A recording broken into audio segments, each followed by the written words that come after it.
only a matter of time before the big accounts, you know, the people that have been backing him so far up until this point, and understandably so. You can't just go against a player because of this, that, and everything else, unless you have what you believe to be reasonable doubts, you know. But make no mistake about it. I have stressed my concerns. I was very excited for the arrival of Enzo Fernandez when it was rumoured, and then when it was happening, when he was on his plane, I did a little "Where's Enzo?" sort of thing on my stream on that deadline day. And since that day, I might argue that was probably the happiest I've been with Enzo Fernandez, and that was him signing for Chelsea. Now, on the backside of all of this, we've now got plenty of accounts and everyone saying maybe it's time to consider a different approach when it comes to Enzo Fernandez, or is it time for a swap deal? Tchouameni's available from Real Madrid, so on, so forth. Everyone and their granny has seemingly swapped ship or jumped ship in terms of their argument of Enzo will come true. He'll become, you know, an unbelievable talent for Chelsea Football Club, and if I'm not mistaken, World Cup winner is kind of what we were promised when we forked out nearly 200 million for the guy.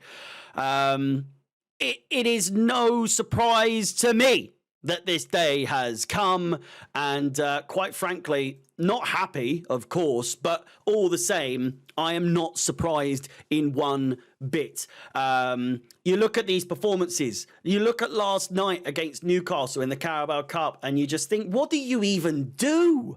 What even is his job? Because best believe Romeo Lavia's taken his job. Caicedo was never really in any kind of danger whatsoever. You know, Enzo has, and has rightfully so, been dropped from the first team.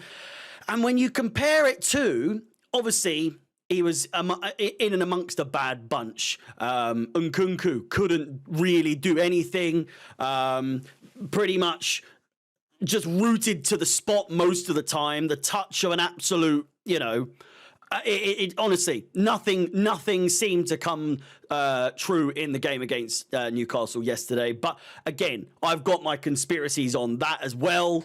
I'm almost positive that we, if not through the game, that maybe a conversation at halftime was had that would allude to the idea that, you know, we don't need to stress ourselves if we don't go through here. Now, does that justify some of the things that we saw in that game? Some of the performances that we saw, Badiashile, Disasi, again, disasters from them. Jorgensen, really quite diabolical, if you ask me. Nkunku, really, again, has for the most part probably been dropped down the pecking order once again, with Jackson now, I would say, clear, even though the top goal scorer in all competitions, blah, blah, blah, bollocks. Doesn't make a blind bit of difference. When you put in a performance like that, it almost seemed as though he didn't want to score. He had chances.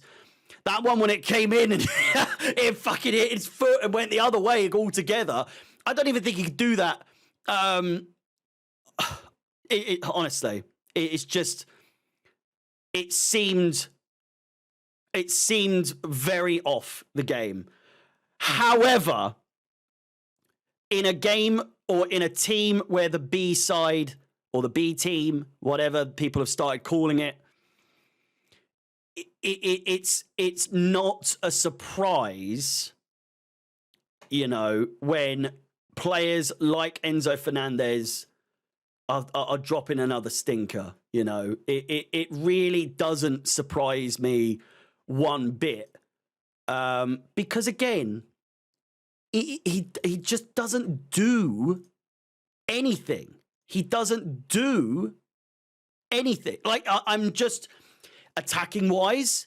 Is that what he's supposed to do? Defensively, we don't really see much of that in the sense of that, because, you know, even as a captain, for the love of God, in the goal leading up to the goal, I think he was having a go at Badiashile or someone, as opposed to actually tracking back and helping.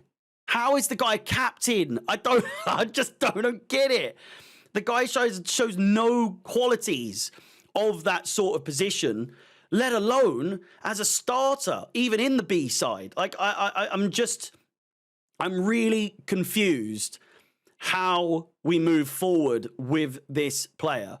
Obviously, again, there's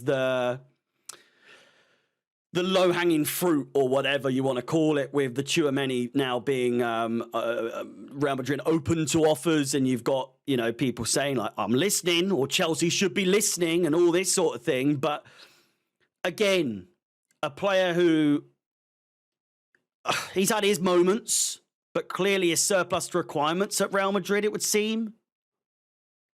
Would a swap deal work in that favour? Are they like for like? Again, I don't even know what we've got with Enzo Fernandez. And many would argue as well, playing devil's advocate against myself, I suppose, but playing devil's advocate, I'm sure, I am positive that there is a player there in Enzo Fernandez that we just haven't seen yet, that we are yet to see. That you know, what that player consists of, again, it really begs belief. I'm not really sure what player we've signed. We saw the comps, we saw the highlights, we saw this, that, and everything else in the World Cup. It's not the player we've received. The fee that we've paid really doesn't play much of a blind bit of difference in that in the scheme of things. When it comes down to it, when it comes down to a footballer and what he provides to the squad, it's fucking diddly zip. It's nothing. It's absolutely zero. When you've got a player in Moises Caicedo and a player like Romeo Lavia, who when they're on the pitch make a fucking massive difference compared to Enzo Fernandez, when he's not playing, you don't even notice because he doesn't do anything. It reminds me of the type of Mudryk performances. Again, not to fucking beat on him as well at the same time, but with Mudryk, there's many performances that we've had from him where it hasn't necessarily been a terrible performance. You just didn't even know he was there. He just didn't really make an impact whatsoever. And much like Enzo Fernandez, both in games and at Chelsea so far in his career at the club, he's really not made an impact, at least not to what we were promised or what he was touted to do. I personally, and have been for a while, been saying, I don't get the hype. I don't understand it. He is a player that, again, I was very excited to join, and you know, very long contract left on his time left on his contract.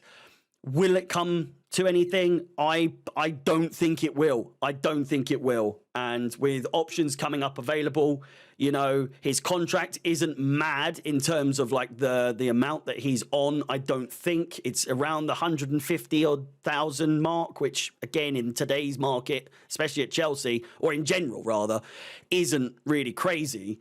It's maneuverable. It's absolutely negotiable. So I think we should be open to things. I'm sure that Enzo Fernandez fanboys, whatever, are going to be upset when people, or this conversation in general, not just mine, but in general, has been brought up. I don't know. Let me know your thoughts. What am I missing? Like I say, when Caicedo and Lavia are on the pitch, we don't miss him. I'm never once when he's on the bench thinking, this game calls for Enzo Fernandez. I don't know. Let me know in the comments down below. With that said, please do like the video, subscribe, hit the bell notification to be notified of any future content on the channel. My name is Harry, up the Chelsea, and peace.